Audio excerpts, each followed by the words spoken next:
once I got my belly button ring back in, I swear that just like brought my confidence back. I was like, oh, I feel like me again. I don't have this weird hole in my stomach that everyone has, but I've had a belly button ring for 20 years. So not having it those first few months postpartum, I was just like, I just felt so weird. Congratulations on Homebody. I know we're just probably a few weeks away from maybe the launch. Yeah, so we'll be doing our launch in January. I'm looking forward to that. We're just trying to figure out all the kinks, but I think visually we're going to get there. What it will look like for our launch will be a 30-day challenge for all 3 months, not just January. Everyone kind of jumps on board to January. I'm going to set some goals and then they fall off on probably like the 15th to the 18th. So we're going to make sure it's supportive enough to get a lot of people just moving and trying to achieve the first 30 days. And then we're going to run 3 more competitions each month. Bang, bang, bang. Cash incentive prizes, access to a lot of great trainers and kind of build us up as a foundation to start us off and really get people moving and goal setting. And that's it. Have access to some great trainers. I'm excited. That's awesome. So yeah, so when they download the app, they have access to all different trainers all over, right? So it's like Cameo for health and fitness. So if you have an influencer that you follow and they host a live class, you just meet them on there. They'll schedule it. You'll jump on there and you can pay for a class, or you can have a subscription-based model and drop in and join your influencer for a class. I love that. Such a good idea. So much fun. Yeah. Scheana, do you guys like working out together, or is it just a disaster when you guys work out together? So in the beginning, I thought that us working out together was going to be what ended our relationship, honestly. Yeah. But then when he was training me in my 3rd trimester pregnant, it was like, I'm pregnant. You know, you have to be nice to me. You can't push me. I have to listen to my body. If I say I'm tired, you can't push me. So I think then we kind of found a good balance working out together. But since post baby, I've been working back with trainers. We haven't really done too much together, but when we spend more time down in San Diego, that's when we really do our workouts together. Nice. So you look fantastic. How are you feeling now that you're 6 months? You look great. You don't even look like you had a baby. You don't. Thank you. I've been working out. I mean, how are you feeling now that summer is 6 months? Do you feel like finally like your old self again? Yes, I finally do. It took some time to get here. I mean, I still think my hormones are a little out of whack and crazy, but I just felt good to get back to feeling like me, you know, in a crop top. And once I got my belly button ring back in, I swear that just like brought my confidence back. I was like, oh, I feel like me again. I don't have this weird hole in my stomach that everyone has, but I've had a belly button ring for 20 years. So not having it those first few months postpartum, I was just like, I just felt so weird. And then once I got it back in, started working out, I was like, okay, I'm back. You're back and you look better than ever. You look so good. Thank you. I mean, Brock, how is having summer changed your relationship? Because obviously, you know, the first few months of having a baby, it's hard and it does take a toll on your relationship. Did that happen to you guys? And do you feel like now that you guys are kind of on the other side of that? I think we're on the other side of that. Obviously, it's a new baby. It adds 2 hour window sleep. So, but I think for us as a team, we just got through it together, and it was great. Obviously, you know, this is my 2nd time around, but I'm in a different space. You know, like me and her respect each other, and we lean on each other for support at this point. It's like, hey, honey, like, and it's great to have that confidence in somebody. So it kind of helped us grow a lot more. And realize like, no, we've got this down pat. And now that she's 6 months old, we're like, damn, please slow down.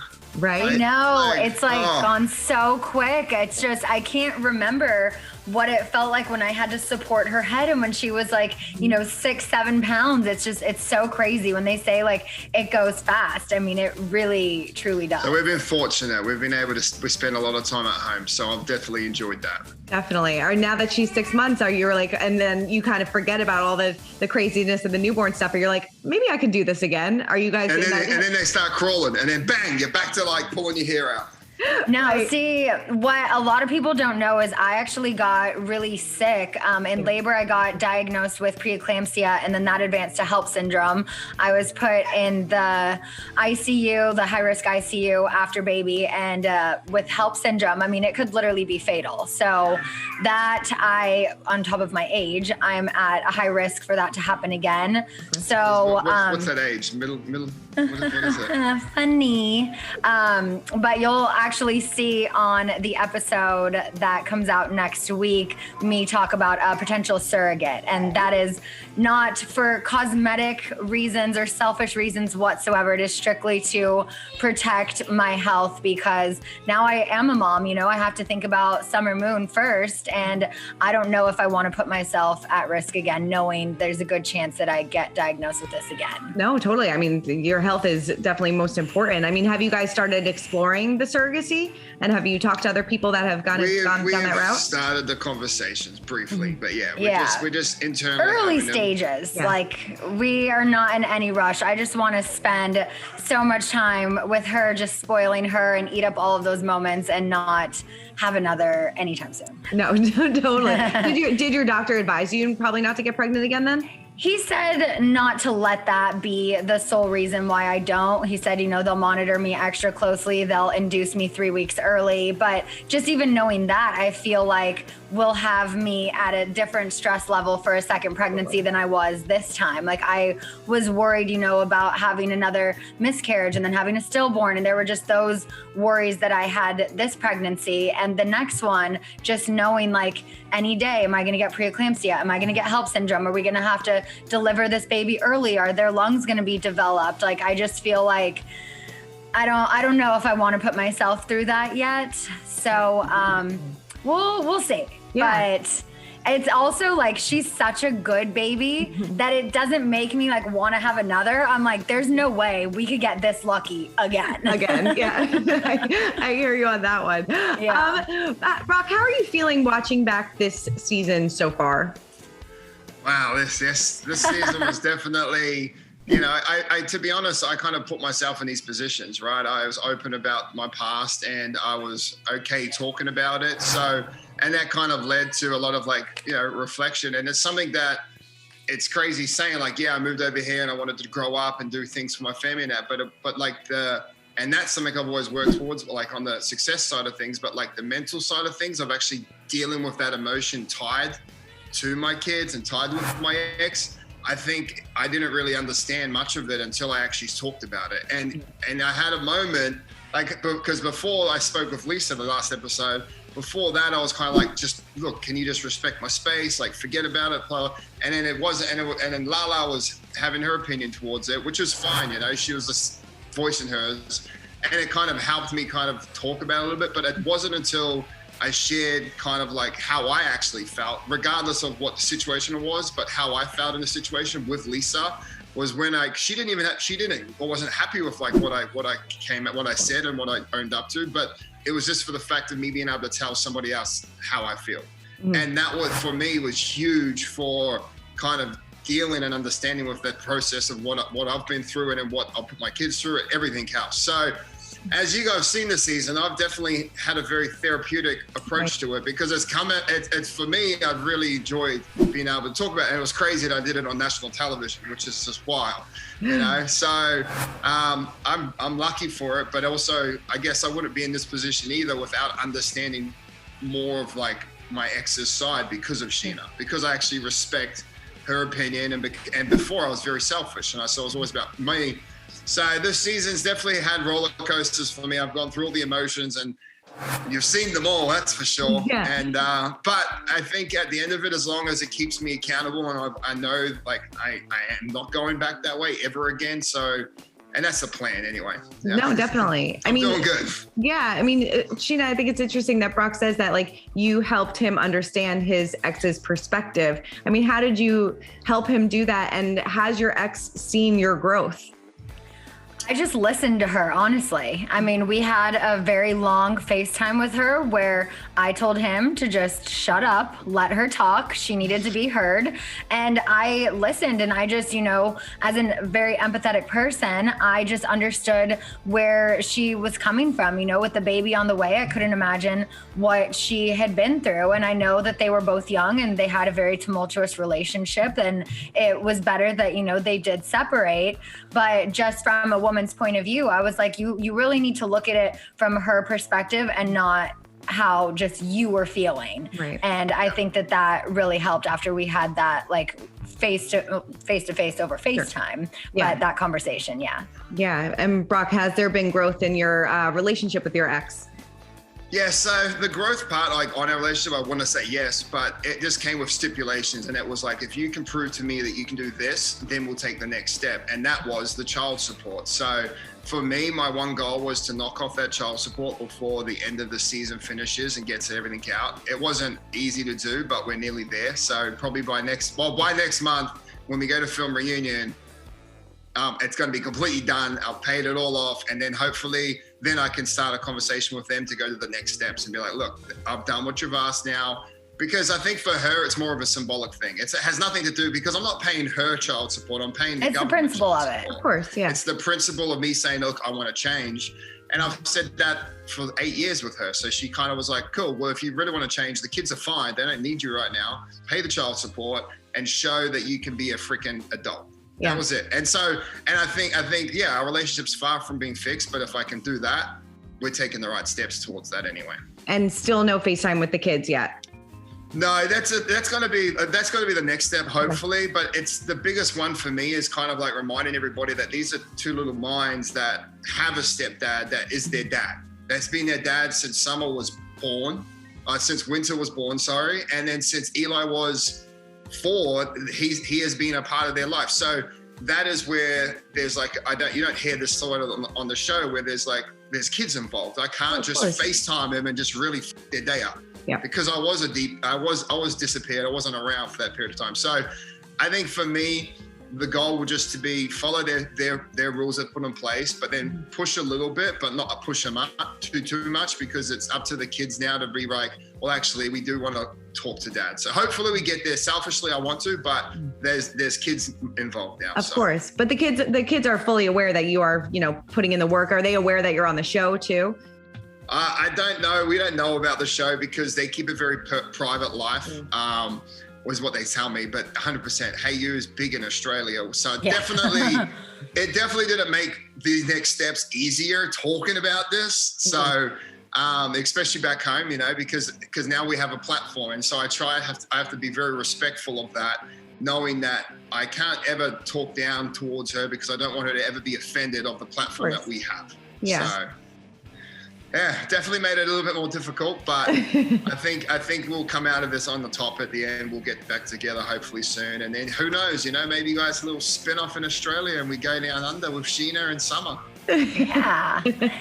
I'm sure. And I'm sure you probably want Summer to have a relationship with your other kids too. And I'm sure, Scheana, you want that as well. Absolutely. Yeah. Well, that's why I named Summer Summer. Like everyone laughs at me for like namesaking. I was like, listen, people do it. The Kardashians all have Ks, right? Like, there is a tie between my daughters that over the oceans, they're going to know that they're each other. They belong to each other.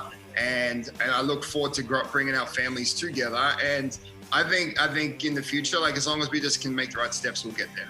Yeah. If the next baby is a girl, is it autumn or spring then?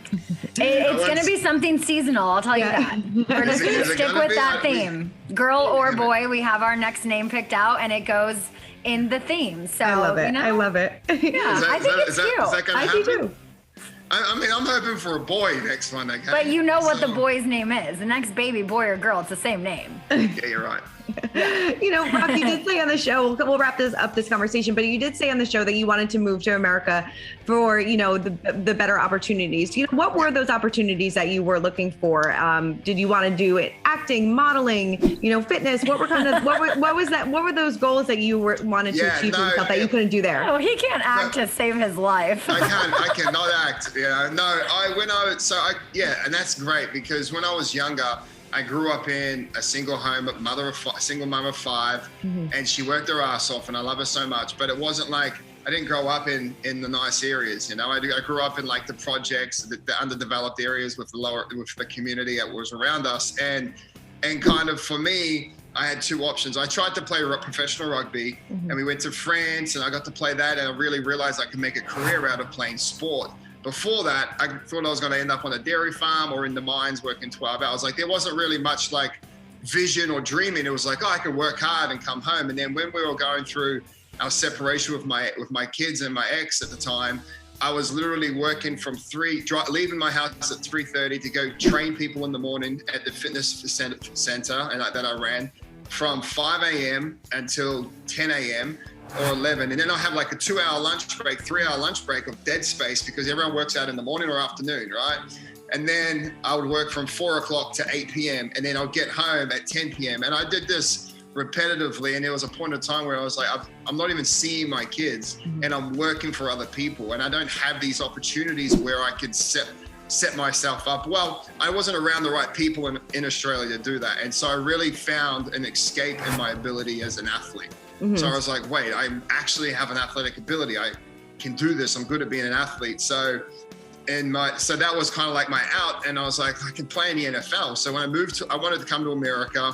I came over here on a tryout. I went to a facility and I was working out with Odell Beckham and Aaron Donald, and they're teaching me football, and I'm competing with these icons that we didn't know from college all of a sudden in their draft year. So that was kind of the visionary. Like the American dream for me was having the ability to make a lot of money by doing something I enjoyed through sport. And then when I got cut then to come over here and spend 2.5 years getting to the NFL, I got to the NFL. I got to a mini camp. Yeah, I got cut from the mini camp, but there was like so many like things I had to get to there.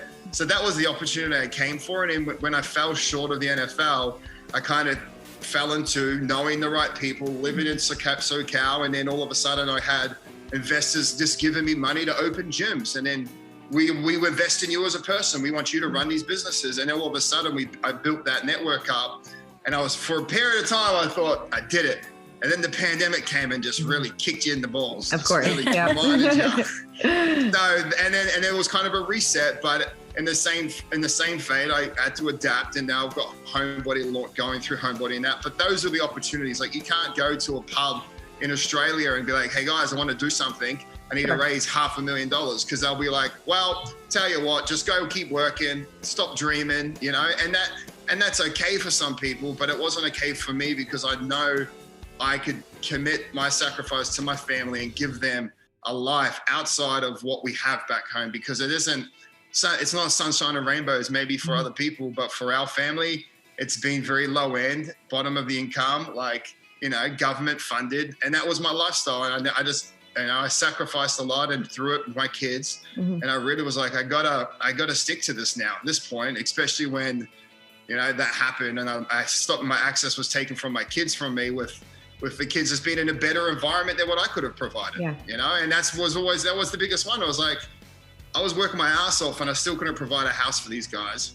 This guy has a very great job. He's a very good man to my ex and the kids, and he wants to provide a family, and that I couldn't provide, and so that was kind of that. Yeah, got it. Thank you. Scheana, were you surprised at this season that Lala has become so fixated on Brock's story? And do you think kind of like what Sandoval said last week, that like it's not fair that she set boundaries that everybody adheres to, and that she's not doing that for other people? I mean, that's just kind of our group, certain things with certain people are off limits. And I've never been that person. I've always been an open book. We didn't want to speak about Brock's kids on the show at all. We said that was an off limits topic, but then he started talking about it. So it was like, well, we were going to try to keep that private out of respect for them and their mother, but then it just naturally got brought up in a conversation. And so I understand where her concern was coming from. But yeah, it was very, very frustrating. And I mean, you'll see so much more. Yeah. Where do you guys stand right now? If you can, I know that you probably can't give too much away, but no, I mean, if you see, social media and stuff, like we were just hanging out the other night. So, I've forgiven her many times. She's forgiven me. I mean, that's just, we're hoping that this can be the last time. Like, I'm just done with the back and forth, because I think there's still a couple more this season that you'll see. So I'm not done with it. I'm definitely not finished with her yet. She's still got to own up to me. Wait for the reunion, I'm sure. Oh yeah.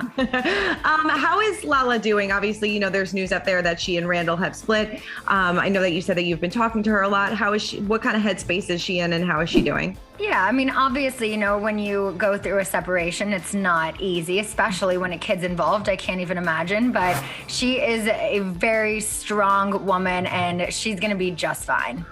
Are you hopeful that maybe they'll get back together? No. No. I mean, you know, it's like, I mean, Honey, if... leave him some kind of like, leave him on a little bit. No.